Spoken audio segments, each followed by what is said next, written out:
আমরা যারা বাবা মা তারা সন্তানের জন্য কি না করি, সন্তানের মুখে হাসি ফোটানোর জন্য কত রকম না চেষ্টা করি। বিশেষ করে জন্মদিনের দিন তো আপ্রাণ চেষ্টা করি সেদিনকে তাকে আনন্দে রাখা, তার মুখে হাসি ফোটানোর জন্য সে যা চাই আমরা তাই দিই। বলে বেলুন আনো, বেলুন আনি, কেক আনো, কেক আনি, আমার বন্ধুদের বলবে নেমন্তন্ন করে খাওয়াবে, সেটাও আমরা করি। কেন এগুলো করলে আমার সন্তানের মুখে হাসি ফুটবে। কিন্তু যে এই হাসি কিন্তু ক্ষণিকের হাসি।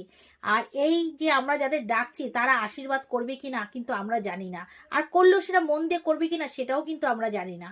কিন্তু জন্মদিনের দিন যদি আমরা এই কাজটি যদি করতে পারি তাহলে আমাদের ছেলে মেয়ের মুখে সারা জীবন হাসি থাকবে, এবং অফুরন্ত আশীর্বাদ তারা কিন্তু পাবে। কি করব, সেদিকে সাধুগুরু বৈষ্ণবের সান্নিধ্যে ছেলে মেয়েদের নিয়ে যাব, তাদের প্রণাম করতে শিখাবো, তাদের এর আশীর্বাদ নেয়ার জন্য বলবো।